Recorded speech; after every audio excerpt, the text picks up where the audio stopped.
What's your opinion on avatars and them being born enlightened and stuff?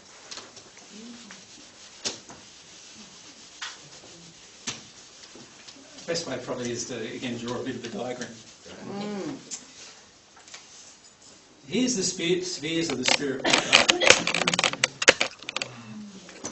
1, 2, 3, 4, 5, 6, 7, and then the 7th, the transition of the 7th, the 8th is at one with God.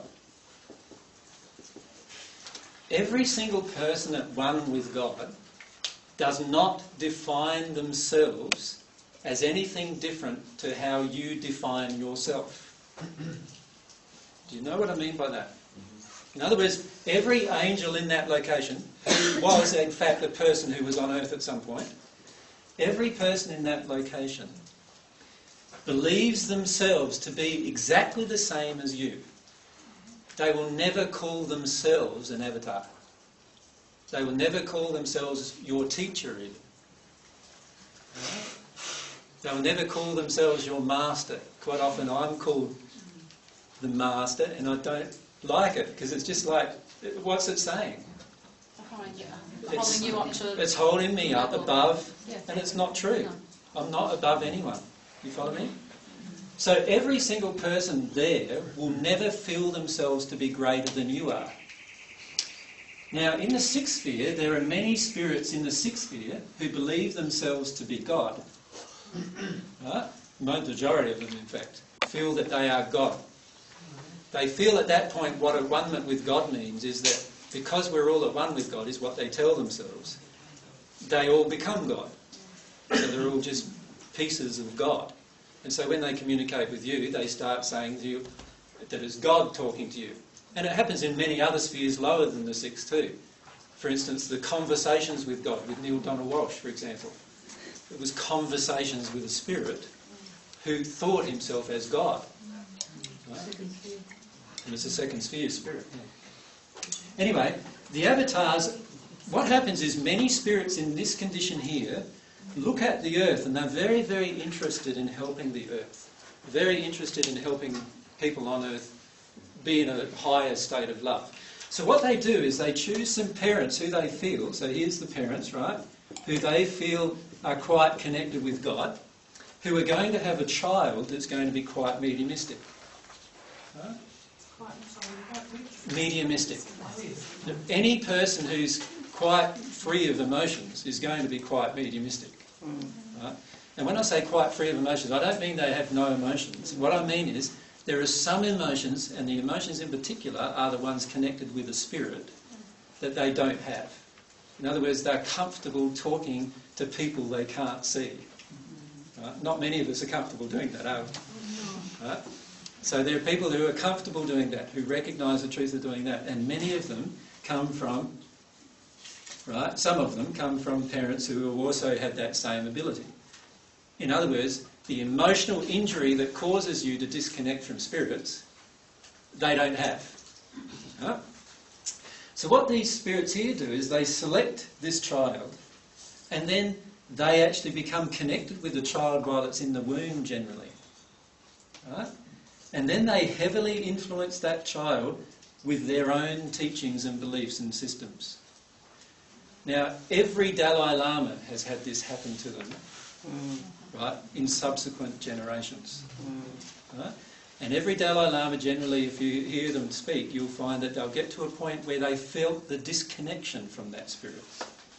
Because that's usually what happens, is they get to a stage in their own development where they no longer need that assistance. And the spirit is disconnected. So what happens is that this spirit here then guides this person as they're growing. And this person then is often called an avatar. Right? A person who already knows the truth even from the moment they were born. In reality, the spirit is the one who knows the truth. And they are just heavily influenced by that spirit. And the spirit in the sixth sphere who does it, no spirit in the seventh sphere or above would do it, but the spirit in the sixth sphere who chooses to do it, decides to do it because he feels that it's the most loving thing he can do to help people on the earth. Yeah. And that's why they're focused in that manner. Is that like the best they can do for us? That's the best a person in the sixth sphere can actually do for somebody on earth, yes. So from their own perspective, they are feeling like this is the best thing I can do to demonstrate my love for people on earth who I really want to be in a state of love. So it's still got to be a higher truth on earth though, doesn't it? It's still got to be helpful. Or is it unhelpful? Well, it certainly is helpful. If this spirit's love is reflecting through this person, then obviously every person around that person is going to feel a higher degree of love at different times. The problem becomes is what's happening to the person. The person themselves often passes without clearing any of their negative emotional baggage, which means that they often pass into the first sphere of the spirit world with lots of emotional baggage, but particularly in the Eastern philosophies with usually a lot of sexual baggage, because oftentimes they feel that they have sexual relationships because of this love coming from them. They're attracting lots of women in particular, or that they have sexual relationships with, and they cause a lot of self-damage in that process. And then by the time they pass, they're actually passing into the first sphere. So the person themselves is in a first sphere condition when they pass, and then needs a lot of help to get... So the spirit's taking them over in a good way, Yep. what they think's a good way, Yep. but because they're taken over, they don't deal with their own shit. Yeah. And also, when you think about it, no spirit above there will do that. And the reason why is because the free will of that soul is paramount to a person that's at one with God.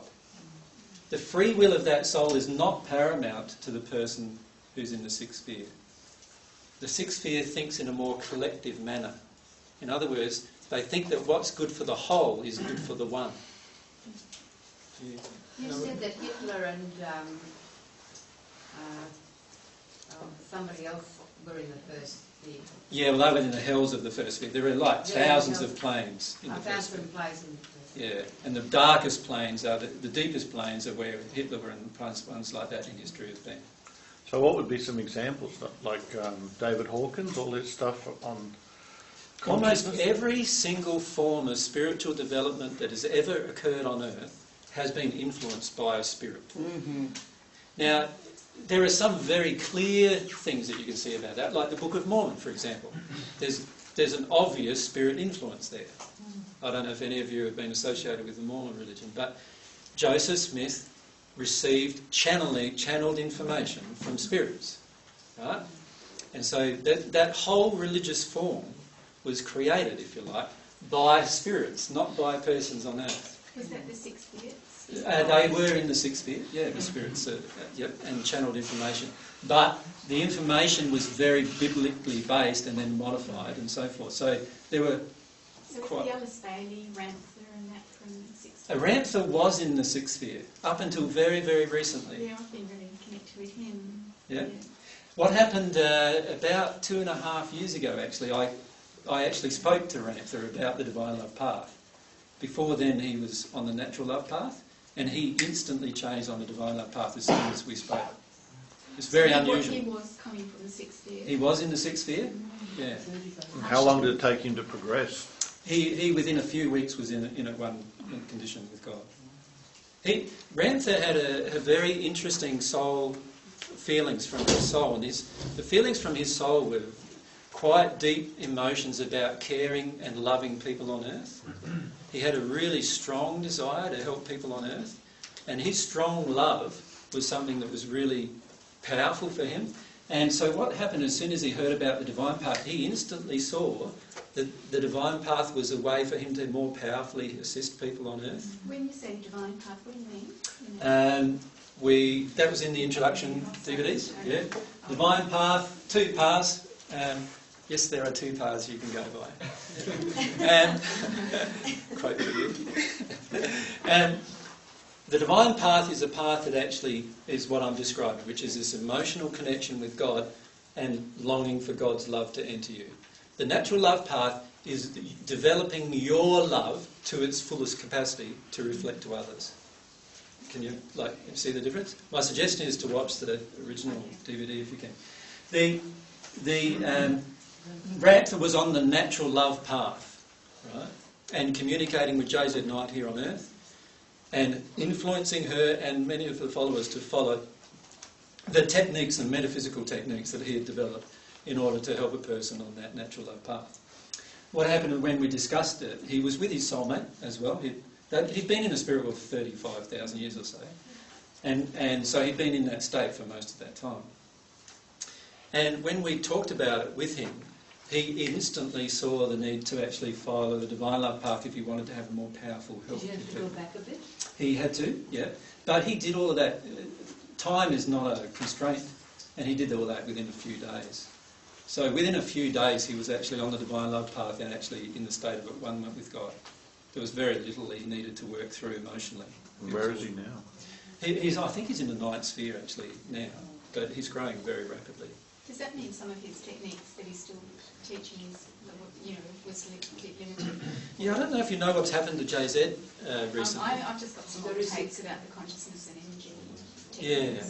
What's happened to JZ Knight as a result of this is that she now is in a state of a fair bit of confusion. Because what's gone on is that the spirit who was connecting with her is now no longer connecting with her because he can't, because she doesn't believe what he's saying to her anymore. And so she had been trying to connect with some other spirits who wanted to take over from Ramtha, but she could feel, she is quite sensitive to energy, so she was quite sensitive to the fact that they're different. And so now she's in a bit of a state of confusion, and this is why recently in her world tours she doesn't understand why, but she's having quite a bit of confusion as a result. She's not channeling him anymore? No, but she could. Yeah. She could. As soon as she got onto the divine love path, she would be able to channel him again.